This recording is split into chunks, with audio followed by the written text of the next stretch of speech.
What's up, Z Squad, and welcome back to the Z-Factor Chronicles. So I was thinking that since this series' main focus is self-improvement, and achieving your dreams is part of the channel's brand as a whole, I thought a good topic to discuss today would be purpose. Life purpose can be considered to be your major reason for being alive. It can be attributed to your career, your family life, your mental state, or all or some of the above, or even whatever it is that you choose your purpose to be. In the time that I've spent among the self-help and spiritual enlightenment circles, I've discovered the topic of life purpose to be of paramount importance, because as far as goals are concerned, it appears to be the unifying subject of focus for self-actualization, aka becoming the best or highest version of yourself. And that's different for everybody. The reason why it's so important, I think, is because there appears to be a lot of resistance that life throws your way when you're not in line with your life purpose. Now, without further explanation, this can all sound very dramatic and mystical, but hear me out for a second.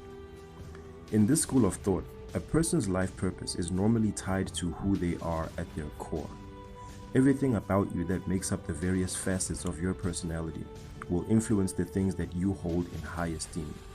For example, a highly creative, curious, and passionate person will most likely be an artist of some sort. But if the above-mentioned artist fails to follow their purpose, they'll inexplicably experience a lot of resistance and hardship in ways that are uniquely tied to their specific purpose or calling.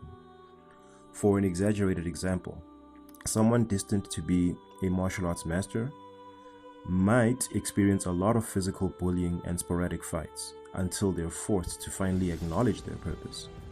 They might feel the subconscious need to finally stand up to their bullies and join a self-defense class of some sort, and through the course of that somehow discover that they appear to be more naturally talented than the rest of the class, and thus begins their journey of slowly developing into the martial arts master they were just always destined to be. If this sounds a bit like the plot for an anime series, there is a reason for that. A lot of the people that understand this philosophy all have their own unique interpretation of it, which I support fully because it mitigates mental rigidity and dogma in your approach to the subject. As a geek, I've always found myself naturally predisposed to a very specific way of interpreting the school of thought. Joseph Campbell wrote a book in 1949 called The Hero with a Thousand Faces, where he initially developed and coined the philosophy of the hero's journey. This philosophy has been integrated by the personal development and spiritual enlightenment community for decades now. It's mostly used as a comparative metaphor to explain the circular journey that a person goes through when setting out to fulfill their life's purpose.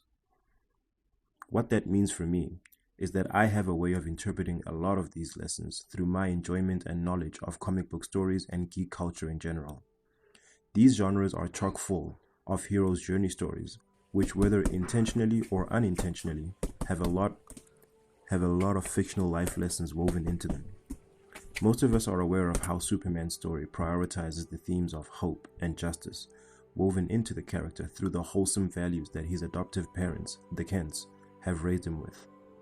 If you think about it, that loosely translates to the idea of exercising control, restraint, and even humility, despite possessing the ability to overpower others. And speaking of power, who can forget Uncle Ben's iconic quote from Spider-Man? With great power must also come great responsibility. I believe that life purpose, as well as the discovery of it, affects everyone in much the same way. You'll notice it especially if you're looking for it. Ironically, most people won't even bother to look or even ask the right questions. They'll simply attribute the difficulties they experience in life to life just being unfair. But if you look deeper, you'll probably discover, as I did, that something definitely can be done about it. You can start practicing specific actions and mindsets, like developing the habit of self-discipline or improving your communication skills, like we discussed prior, that will aid in your working towards making a positive difference in your life. This will not only benefit you, but everyone around you, especially those who you are specifically motivated to show up for. Well guys, that's all the food for thought I have for today. I hope this will somehow be helpful to whoever listens to it. Again, I'm no expert or authority on these subjects. I just feel compelled to share what I've learned so far with as many people as possible, because I suspect it might have a positive influence on someone's life. So let me know what you thought of today's episode in the comments below. If you enjoyed this video, please click on the thumbs up icon and leave us a like. If you'd like to see more, please click subscribe and ring the bell icon so you don't miss out on new videos. As usual guys, thanks for hanging out with me. I have been Zwelethu Mahlangu, and I urge you to take care of each other, stay awesome, stay chasing your dreams to infinity and beyond.